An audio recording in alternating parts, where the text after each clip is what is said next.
Hallelujah hallelujah hallelujah. निर्मळ 18:7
वचन की संधी पहा, परमेश्वर पिता म्हणतो, जसे कुंभाराच्या हातात माती असते तसे तुम्ही सर्वजण माझ्या हाती आहात.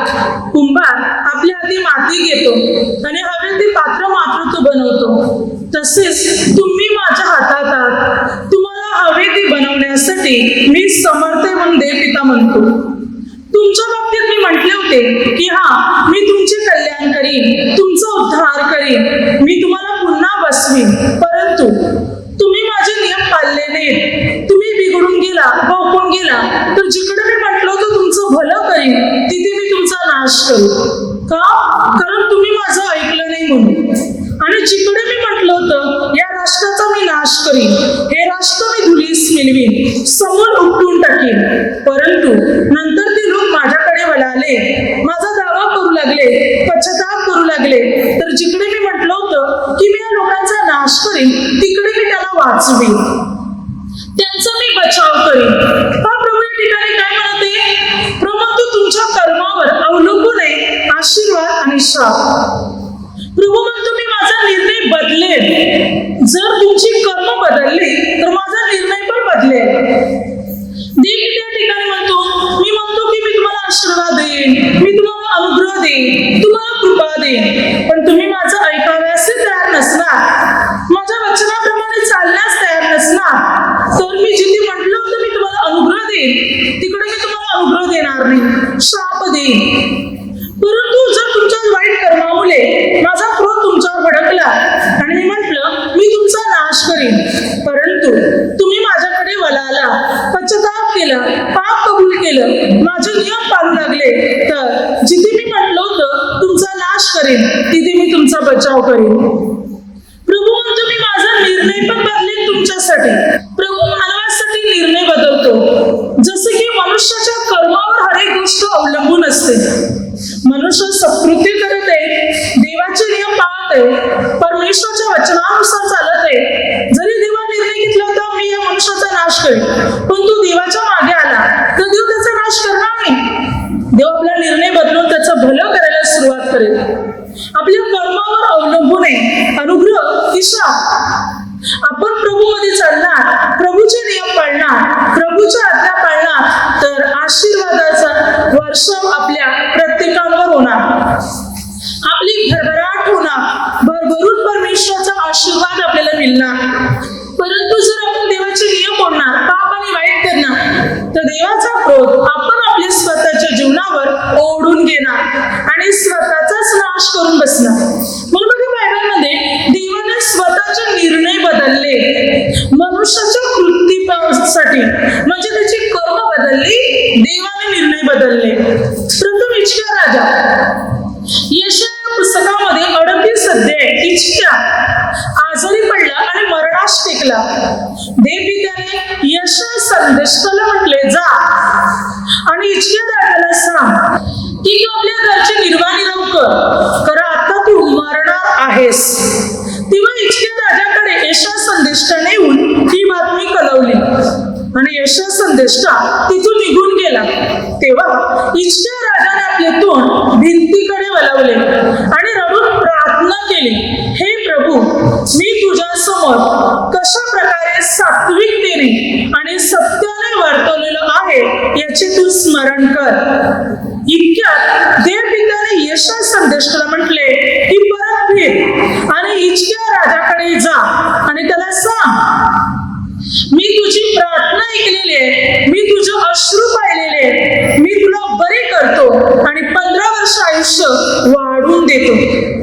देवपित्याने हिजकियाची सात्विकता, नीतिमत्वता, सत्यता, धार्मिकता पाहिली, त्याची चांगली कर्म पाहिली आणि देवा निर्णय बदलला. हिजकिया मरणार होता, आजारी पडला होता, मरणार होता. अगदी स्वतः देवाने म्हटलं होतं की हिजकिया आता मरेल. परमेश्वर पिता स्वतः संदेष्टाच्या द्वारे म्हणत आहे की हिजकिया आता मरणार, तू जाऊन हिजकियाला बातमी कळव. हिजकियाला कळवली, हिजकियाने रडून प्रार्थना केली आणि देवपिता म्हणतो, आता मी तुला बरं करतो आणि 15 वर्ष तुला आयुष्य वाढून दे. आणि देवपित्याने हिजकिया राजाला बरे केले आणि 15 वर्ष त्याला आयुष्य वाढवून दिले. देवाने निर्णय बदलला. ज्या दिवशी मरणार होता हिजकिया, म्हणजे मरणाचा संदेश आला होता, त्या दिवशी त्याला जीवनाचा संदेश मिळाला. कारण देवपित्याने हिजकिया राजाची सात्विकता, चांगली कर्म पाहिली. देवाने निर्णय बदलला. बघा, आपली प्रार्थना, आपली धार्मिकता, आपली सत्कृत्य आपल्याला अनुग्रह देणार आहे.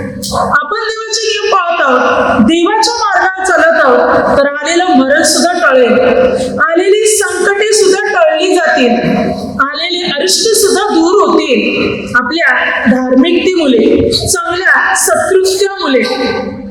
देवपिता सुद्धा त्याचा निर्णय बदलणार जर आपण परमेश्वराकडे वळणार तर. हालेलुया.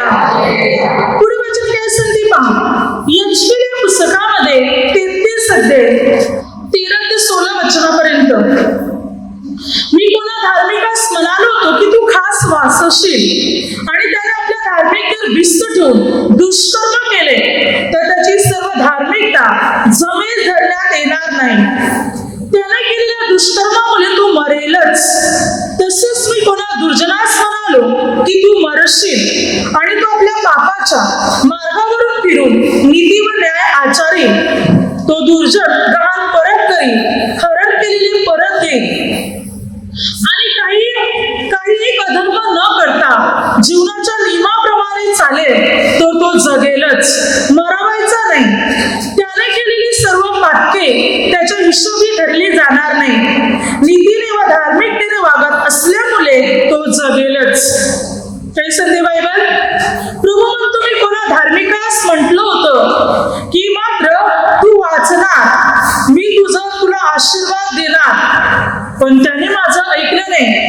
त्याने पाप करायला सुरुवात केली, दुष्कर्म करायला सुरुवात केली, तर जिकडे मी धार्मिकाला आशीर्वाद दिला होता तिकडे मी त्याचा नाश करीन, कारण तो धार्मिकता सोडून पाप करायला लागलेला आहे. म्हणून एखाद्या दुष्कर्म करणाऱ्या व्यक्तीला मी म्हटलं होतं तू मरणार, तू वाचणार नाही, परंतु त्याने आपली दुष्कृत्य सोडून तो माझ्याकडे वळाला. प्रभू म्हणतो, त्याने जीवनाच्या नियमाप्रमाणे जीवन जगायला सुरुवात केली. माझ्या आज्ञाविधी याचे पालन जर त्याने केले, ज्यांना लुटले होते त्यांना त्याचं परत केलं, सत्कृत्य केली, तर प्रभू म्हणतो मी त्याला वाचवीन. तो जगणार, तो वाचणारच, तो मरायचा नाही. म्हणजे प्रभू म्हणतो, मी माझा निर्णय बदलेन जर तुम्ही तुमची कर्म बदलतील तर. आपण प्रभूच्या मार्गात चालतील तर नाशापासून आपण वाचतील, आपला उद्धार होईल, आपलं तारण होईल, प्रभू आपली प्रगती करेल, प्रभू आपल्या जीवनामध्ये आपल्याला सर्व गोष्टी देईल जेव्हा आपण प्रभूच्या मार्गाकडे वळतील तेव्हा. 7 अध्याय 24 ते 30 वचनात, सुरकुरुकी जातीची कन्यानी एक परराष्ट्रीय बाई, जिच्या मुलीला भूत लागले होते, जिच्या मुलीत दुष्ट आत्मा होता, त्या मुले ती मुलगी आजारी होती. मग या बाईने प्रभूला विनंती केली. मत्तई 15 अध्याय 21 ते 28 पर्यंत पण आपण वाचतो. ती प्रभूच्या मागे ओरडत आली. प्रभूने एका शब्दाने पण तिला उत्तर दिलं नाही. सरतेशेवटी शिष्याच्या मागोमाग आली. शिष्याने प्रभूला म्हटलं, प्रभूजी ती ओरडत येते. तरी प्रभूने लक्ष दिलं नाही. सरतेशेवटी ती प्रभूच्या पाया पडली, प्रभूच्या मागोमागच आली. प्रभू तिला उत्तर दिलं नव्हतं तरी ती आली आणि प्रभूच्या पाया पडली आणि प्रभूला विनंती करू लागली. तेव्हा प्रभूने म्हटलं, मुलाच्या हातून भाकर घेऊन कुत्र्याला टाकणे ठीक नाही. तेव्हा ती म्हणत आहे, खरे मारा, आम्हाला भाकर नाही पण निदान सुरा तरी द्या. तेव्हा प्रभूने म्हटलं, बाई तुझा विश्वास मोठा, तुझी इच्छा सफल हो, तुझे म्हणणे मला पटले जा. वचन काय सांगते पहा, वचन सांगते मार्क 7:29, तुझे म्हणणे पटले जा. प्रभू येशूला स्वतःचे म्हणणे बदलावे लागले आणि त्या कणाने परराष्ट्रीय बाईचं म्हणणं ऐकून घ्यावं लागलं किंवा तिच्या म्हणण्याप्रमाणे प्रभूला करावं लागलं. तिचा विश्वास पाहून तिने प्रभूला सोडिलेच नाही. प्रभूने उत्तर नाही दिलं तरी ती प्रभूच्या मागोमाग आली, प्रभूच्या पाया पडली. भाकर नाही निदान सुरा तरी द्या. स्वतःला नम्र केलं तिने आणि प्रभू म्हणतो, तुझं म्हणणं मला पटलं, जा. आणि मत्ती 15:28, तुझा विश्वास मोठा, तुझी इच्छा सफल हो. घरी जाऊन पाहते तर काय, मुलीतून भूत निघून गेलं होतं, मुलगी बरी झाली होती. पहा, प्रभूला आपलं म्हणणं बदलावं लागलं. या स्त्रीचा विश्वास पाहून तिच्या म्हणण्याप्रमाणे करावं लागलं. आज प्रभूवर आपला विश्वास आहे, ठाम भरोसे प्रभूवर, मोठा विश्वास. तर प्रभू आपलं म्हणणं पण ऐकून घेईल आणि त्याचा निर्णय तो बदलेल आणि आपल्याला आशीर्वादित करेल. मनुष्यासाठी परमेश्वर त्याचा निर्णय पण बदलतो. जो मनुष्य चांगली कृत्य करतो, प्रभूवर विश्वास ठेवतो, प्रभू येशूकडे वळतो, त्या प्रभू आपला निर्णय पण बदलतो. म्हणून माझ्या सांगते, आज जर आपण परमेश्वराकडे वळत आहोत, पूर्ण प्रभूवर विश्वास ठेवत आहोत, तर प्रभू म्हणतो, मला तुमचे म्हणणे पटले, तुमचा विश्वास मोठा, तुमची इच्छा सफल हो. प्रभू त्याचं म्हणणं बदलणार. मग त्यासाठी आपल्याला पूर्ण विश्वासाच्या द्वारे प्रभूकडे प्रार्थना करायचे, मनापासून प्रभूचा धावा करायचा, अगदी प्रभूच्या वचनानुसार जीवन जगायला सुरुवात करायची, धार्मिकतेचे अनुसरण आपल्याला करायचे. मग देवाचा अनुग्रह आपल्यावर येणार, आशीर्वाद आपल्यावर येणार, आपला नाश होणार नाही, तर आपली प्रगती होणार. पुढे बायबल सांगते, योना 1 वचन काय सांगते पहा, 2 वचन. देवदूताने योनाला म्हटले, निनवे शहरात जा आणि निनवे शहराकडे जाऊन पश्चातापाची घोषणा कर. तू त्यांना सांग की तुझी दुष्टता माझ्या पुढे आलेली आहे. मी निनवे धुलीस मिळवणार आहे. 40 दिवसाचा अवकाश आहे, निनवे धुलीस मिळणार आहे, जा त्याला सांग. पण योनाने काय केलं, योना निनवे शहरात न जाता तार्शियात जाण्यासाठी जहाजामध्ये बसला. देवाने मोठे वादळ सोडले आणि ते जहाज पाण्यात बुडण्याच्या बेतात आले. त्या जहाजात असलेल्या खलाशाने आपल्या जहाजातला माल समुद्रात टाकला की जहाज हलकं होईल, किनारा लागेल, परंतु नव्हे. सर्व प्रयत्न केले पण प्रयत्नाला यश आले नाही, कारण योनाने देवाचे नियम मोडले होते. सरतेशेवटी योनाने म्हटलं, मला उचला समुद्रात टाका, तर माझ्या मुली संकट आलेलं आहे. त्याने योनाला उचलले, पाण्यात टाकले. देवदूताने माशाला आज्ञा केली, माशाने गिळून योनाला पोटात 3 दिवस 3 रात्र ठेवले. योनाने पोटात मध्ये परमेश्वराकडे प्रार्थना केली. अधोलोकाच्या भागात गेला होता योना अगोदर, तिथे त्याने पश्चाताप केला, देवाला आरोळी ठोकली आणि मग तो माशाच्या पोटात गेला. तिथे त्याने प्रार्थना केली, देवाचा धावा केला. तेव्हा 3 दिवसाने देवदूताने योनाला माशाला आज्ञा केली, माशाने योनाला कोरड्या भूमीवर ओकले. आता 3 अध्यायामध्ये योना परमेश्वर पित्याने म्हटलं, जा निनवे शहराला सांग 40 दिवसाचा अवकाश आहे. निनवे धुलीस मिळणार आहे. देवाने निर्णय घेतला होता निनवे शहराचा नाश करण्याचा. योना 1 दिवसाची वाट चालून गेला. पश्चातापाची घोषणा केली. निनवेच्या राजाला ही बातमी कळाल्यानंतर निनवेच्या राजाने जाहीरनामा काढला. स्वतः गोंधळ नेसले. तो निनवेचा राजा डुली राखेत बसला आणि राजाने म्हटलं, सर्वांनी पश्चाताप करा. कोणी काही अन्न पाणी सेवन करू नये. मनुष्याने पण नाही, गुरढोराने पण नाही. सर्वांनी पश्चाताप करा. सर्वांनी गोंधळ नेसा. आणि संपूर्ण निनवे शहर पश्चाताप करू लागले. 40 दिवसानंतर निनवेचे काय होते हे पाहण्यासाठी 4 अध्याय. योना मात्र लांब असा उभा राहिला आणि काय होते हे वाळवंटात उभा राहून पाहू लागला. पण देवाने काय केलं? देवाने पाहिले की निनवे शहर पश्चाताप करत आहे. आपल्या कुमार्गापासून ती वळालेली आहेत. देवाने जेव्हा त्यांचं हे चांगलं कृत्य पाहिलं तेव्हा देवाने निनवे शहराचा नाश केला नाही, तर देवाने निनवे शहराचा बचाव केला. निनवे शहराला देवाने वाचवलं. म्हणून योनाला पण राग आला.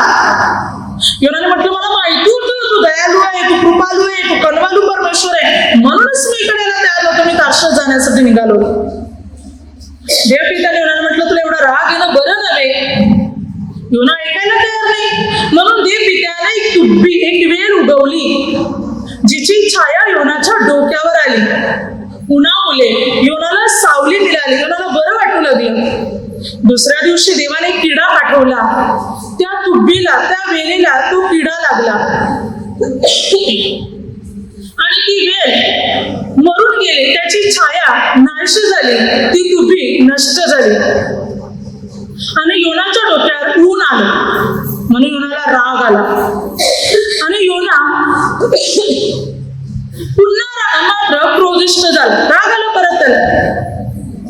तेव्हा देवपित्याने म्हटलं, एका वेळेवरून इतकं रागावं का जिच्यासाठी तू स्वतः श्रम केली नाही? एका रात्रीत उगवली, दुसऱ्या रात्री ती मेली. तू या वेळेची एवढी पर्वा करतो ती मेली म्हणून? मग 1,20,000 अधिक लोक आहेत आणि पुष्कळ गुरढोरे, शेळके, मेंढरे, काय मी त्यांची पर्वा करू नये? तेव्हा योनाला एक गोष्ट कळाली. देवा निनवे शहराला का वाचवलं? देवा निर्णय घेतला होता निनवे शहराचा 40 दिवसाने नाश करेल. पण देवाने आपला निर्णय बदलला, कारण निनवे शहरातल्या लोकांनी पश्चाताप केला. ते परमेश्वराकडे वळाले. जर त्याने पश्चाताप केला नसता तर ते धुलीस मिळाले असते. पण त्याने पश्चाताप केल्यामुळे ते वाचले. जे परमेश्वराकडे वळतात, आपापली पापे कबूल करतात, आपला कुमार्ग सोडून देतात, आपली वाईट कर्म सोडून देतात आणि परमेश्वराकडे वळतात, परमेश्वर त्यांचा नाश करत नाही, तर परमेश्वर पिता त्यांचा उद्धार करीतो. प्रभू त्यांचे तारण करतो, त्यांची प्रगती करतो. आपण प्रभूकडे वळणार तर प्रभू आपला उद्धार करणार, प्रभू आपले तारण करणार, आपली प्रगती करणार आणि आपली सर्व बंधने प्रभू पूर्ण रीतीने तोडून टाकणार. कारण आपल्या प्रत्येकांना अनुग्रह देणारा, आशीर्वाद देणारा प्रभू येशू आहे आणि तोच आपल्या जीवनात कार्य करतो आणि आपल्याला अनुग्रह देतो आणि आपली बंधने मात्र तोडतो. वचन काय सांगते? इर्मया पुस्तकामध्ये 26 अध्याय 3 वचन, न जाणो ते कदाचित ऐकतील व त्यातला प्रत्येक जण आपल्या कुमार्गापासून फिरेल. म्हणजे मग त्यांच्या कृतीच्या दुष्टतेमुळे त्याचवर जे अनिष्ट आणण्याचे मी योजिले आहे त्याविषयी मला अनुताप होईल. देवपित्याने इर्मया संदेशाला काय म्हटलं? जा, माझा संदेश लोकांना दे, माझा शब्द त्यांना दे, माझं वचन दे, एक पण शब्द घालू नकोस.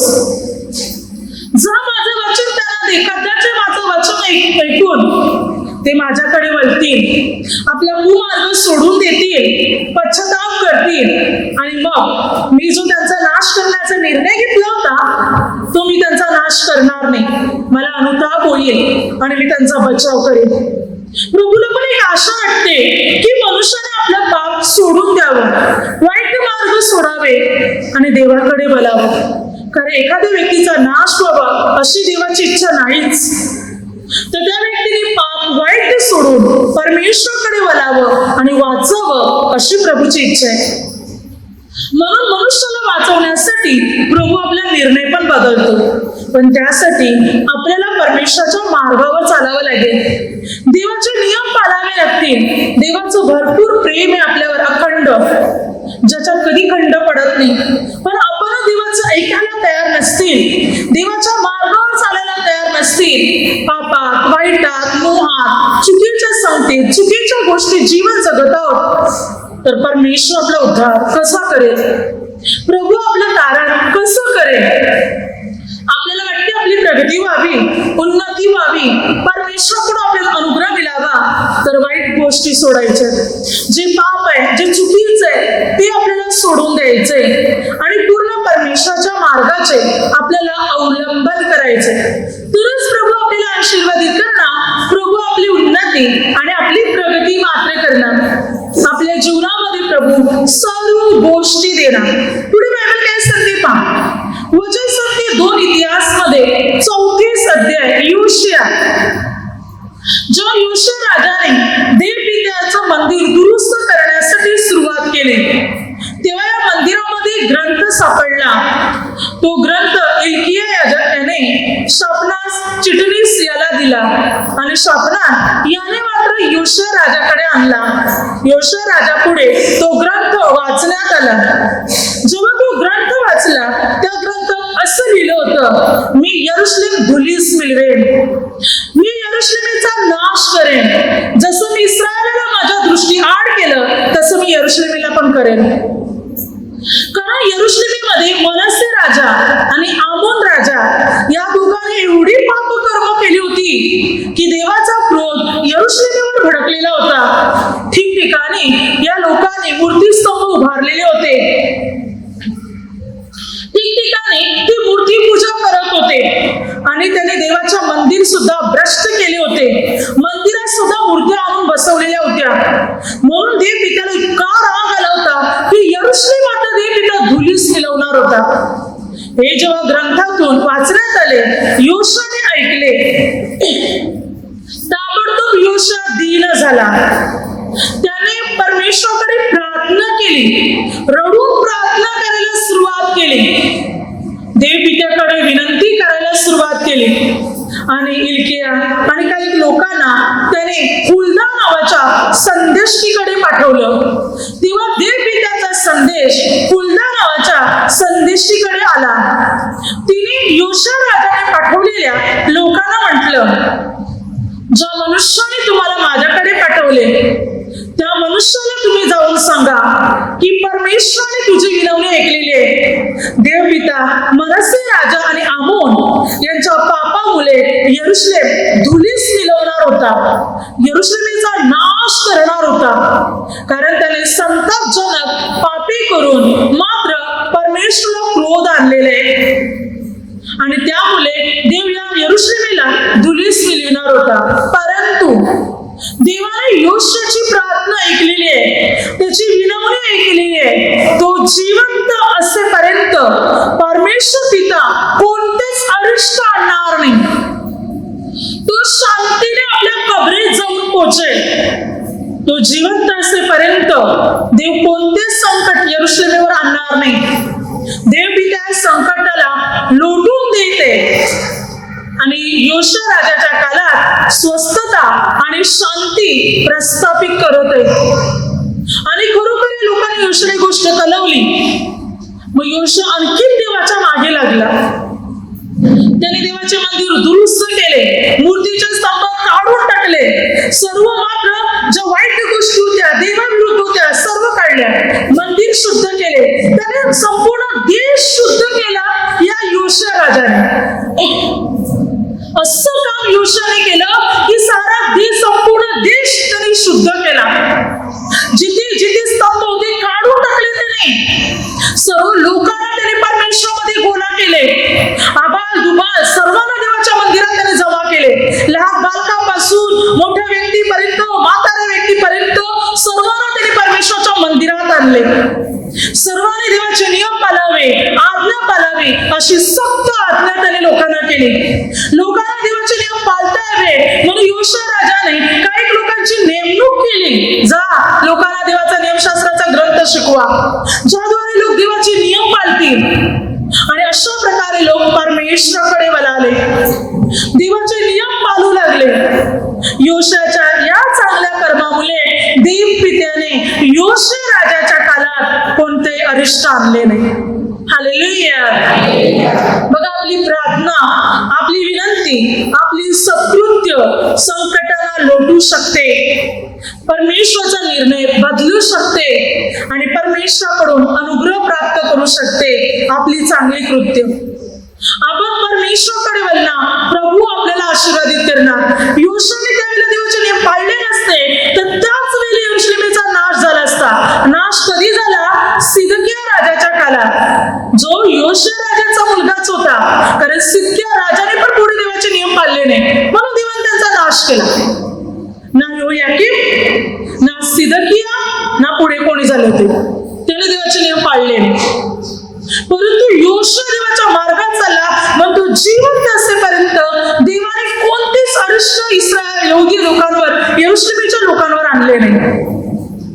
आपण देवाकडे वळणार, देवाचे नियम पाळणार तर परमेश्वर पिता आपल्याला अनुग्रह देणार, प्रभू आपल्याला आशीर्वादित करणार. यिर्मयाह 26:13 वचना, यास्तव आता तुम्ही आपले मार्ग व आपले कर्म सुधारा, परमेश्वर तुमचा देव याची वाणी तुम्ही ऐका, म्हणजे तुम्हावर जे अरिष्ट आणीन असे परमेश्वर बोलला त्याविषयी त्यास अनुताप होईल.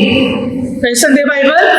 तुम्ही आपले मार्ग आणि आपले कर्म सुधारा, म्हणजे देव जे बोलला होता की मी तुमचा नाश करीन तुमच्या अरिष्टाने, त्या बाबतीत देवाला अनुताप होईल आणि तुमच्यावर तो संकट आणणार नाही. जर आपण देवाकडे वळाले, आपल्या मार्गामध्ये सुधारणा केली, कर्म सुधारली, वाईट गोष्टी सोडून दिल्या, वाईट संगती सोडून दिल्या, पाप सोडून दिलं, दारू, नशा, जे काही चुकीचं आहे, मूर्ती पूजा असो, वाईट आहे, हे सर्व सोडून परमेश्वराच्या मागे लागतील, तर प्रभू म्हणतो मी तुमचा उद्धार करीन, मी तुमचे तारण करीन, मी तुमची प्रगती करीन, तुमच्या जीवनात मी चमत्कार मात्र घडवीन. म्हणून प्रभू म्हणतो, प्रभू आपल्याला अनुग्रह देईल, प्रभू आपल्याला आशीर्वादित करेल जेव्हा आपण परमेश्वराचे नियम पाळतील तेव्हा. पुढे वचन काय सांगते पहा, वचन सांगते 2 इतिहास 12 अध्याय. रहबाम कोण होता? हा रहबाम जो होता, वचन सांगते की मात्र शमूराचा मुलगा रहबाम, हा जो रहबाम होता, या रहबामने परमेश्वराचे नियम मोडले, म्हणजे देवाच्या आज्ञा मोडल्या.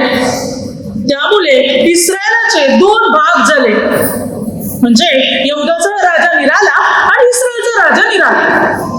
बायबल सांगते रहबामने देवाचे नियमशास्त्र सोडिले, देवाचे नियमशास्त्र सोडिले त्यावेळी लोकांनी, इस्रायल लोकांनी, यहूदी लोकांनी मात्र देवाचे नियमशास्त्र सोडिले होते. म्हणून देवाने काय केलं, मिस्र देशाचा राजा शिक्षक याला रहबाम आणि या सर्व लोकांवर आणले. तेव्हा रहबाम घाबरला, इस्रायल लोक घाबरले, यहूदी लोक घाबरले. तेव्हा बायबल सांगते की त्यावेळी एवढं मोठं संकट आहे ना, म्हणून रहबाम दीन झाला. 2 इतिहास 12 वचनात रहबाम दीन झाला, नम्र झाला, देवाकडे वळाला. जेव्हा तो देवाकडे वळाला, बायबल सांगते तो परमेश्वराचा त्याचवर झालेला कोप शमला गेला. रहबामने नियमशास्त्र सोडले होते म्हणून देवाचा क्रोध त्याच्यावर भडकलेला होता. देवाने मिस्र देशाचा राजा शिक्षक याला त्याच्यावर आणले होते. देवाचा इतका क्रोध भडकलेला होता. देव पिता रहबाम आणि लोकांना आपल्या दृष्टी आड करणार होता, पण ताबडतोब रहबाम दीन झाला, देवाकडे वळाला. जेव्हा देवाने पाहिलं तर रहबाम माझ्याकडे वळालाय, देवाचा राग शांत झाला आणि मग मात्र मिस्र देशाचा राजा शिक्षक निघून गेला. हालेलुया. पहा, आपल्या चुकांमुळे आपल्या संकटे ओढली जातात, पण जर आपण परमेश्वराकडे वळला, आपल्या मार्गामध्ये सुधारणा घडवणार, तर आलेली संकटे आपल्या जीवनातून मात्र दूर होणार आणि परमेश्वर आपल्याला अनुग्रह देणार. परमेश्वराकडे वळणार तर, आपण देवाचे नियम पाळणार तर, आपण परमेश्वराची आज्ञा पाळणार तर. म्हणून वाचेल संते योएल 2:13-14, आपले हृदय फाडा, वस्त्र नव्हे, आणि परमेश्वराकडे वळा. म्हणजे परमेश्वर पिता म्हणतो, तुम्ही माझ्याकडे वळले तर कदाचित मला तुमच्यावर दया येईल. तुमचा नाश करण्याविषयी मी म्हटलं होतं की ते मी तुम्हाला वाचवीन जर तुम्ही हृदय फाडलं तर. म्हणजे हृदय कापून टाकायचं, फाडायचं नाही, तर हृदयाने पश्चाताप करायचंय. जे पाप आपल्यामध्ये ते काढून टाकायचंय. तर प्रभू म्हणतो की मात्र तेव्हा मला तुमच्यावर दया येईल. आणि 18 वचनात काय झाले, जेव्हा या लोकांनी पश्चाताप केला, परमेश्वराकडे वळाले, तेव्हा परमेश्वराने आपल्या देशाविषयी ईर्ष्या धरली. देवाला आपल्या लोकांचा कलवला आला. बघा, या लोकांनी आपलं हृदय फाडलं, पश्चाताप केला, तेव्हा देवाला आपल्या लोकांचा कलवला आला. 18-19 वचनात. आणि देवाने आपल्या लोकांसाठी महत्कृत्य करायला सुरुवात केली. योएल 2:21-27. प्रभू म्हणतो, आनंद करा, उल्हास करा, कारण मी तुमच्यासाठी महत्कृत्य करत आहे. जेवढी आता तुमची नुकसान झालेली आहे तेवढी मी तुम्हाला भरपाई करून देईन. तुम्ही माझी प्रजा आहात, ना लज्जित होणार ना फजित होणार. तुम्ही विपुल धान्य, अन्नधान्याचा साठा कराल, तुम्ही भरपूर अन्न खाऊन तृप्त व्हाल. आता देव काय म्हणतो, बघा, या लोकांनी आपलं हृदय पडलं, म्हणजे पश्चाताप केला, आपली पापकर्म सोडून दिली, परमेश्वराकडे वळाले, देवाला ताबडतोब त्यांचा कलवला आला. आणि देवाने महत्कृत्य, म्हणजे मोठे मोठे कृत्य, चमत्कार त्यांच्यासाठी करायला ताबडतोब सुरुवात केली. आणि जेवढी त्यांची नुकसान झाली होती ती भरपाई करून दिली. देवाने प्रगती करायला त्यांची सुरुवात केली. आज आपल्या जीवनात आपणही वाईट सोडणार, पाप सोडून देणार, परमेश्वराच्या राज्याकडे वळणार. प्रभू म्हणतो, मी तुमचा उद्धार करायला सुरुवात करणार, मी तुमचं तारण करायला सुरुवात करणार, तुमची भरभराट करायला सुरुवात करणार, तुमची प्रगती करायला सुरुवात करणार. जेवढे नुकसान झाले तेवढी भरपाई करून देईन, जेवढं गेले तेवढं मी तुम्हाला देईन, अधिक देईन. जर आज प्रभूकडे वळणार, खऱ्या मनाने आपण परमेश्वराकडे वळणार, पश्चाताप करणार, आपली पापे कबूल करणार, प्रभू आपल्याला अनुग्रह देणार, प्रभू आपल्याला आशीर्वादित करणार, प्रभू आपल्या जीवनामध्ये चमत्कार मात्र घडवणार. आपल्या जीवनातले सर्व बंधने मात्र परमेश्वर पिता पूर्ण रीतीने तोडून टाकणार. म्हणून खऱ्या अंतःकरणाने, खऱ्या मनाने परमेश्वराकडे वळा. सर्व वाईट गोष्टी सोडून द्या. आरोग्य पाहिजे, आशीर्वाद पाहिजे, अनुग्रह पाहिजे, भरभराट पाहिजे, प्रगती हवी आहे, उन्नती हवी आहे, हर एक कार्यात यश हवं आहे, सुख हवं आहे, समाधान हवं आहे. तर प्रभू म्हणतो, मी तर द्यायला तयारच आहे. प्रभू सांगतो, फक्त तुम्ही माझ्याकडे वळा, पाप सोडा, वाईट सोडा, चुकीची संगत सोडून द्या, चुकीच्या गोष्टी सोडून द्या, आणि मग प्रभू म्हणतो, मी कशा प्रकारे तुमची भरभराट करीत होते. Hallelujah, hallelujah, hallelujah. आता माझ्या शब्दाद्वारे जे काही चुकलं असेल त्याबद्दल मला क्षमा असावी. Hallelujah, hallelujah, hallelujah.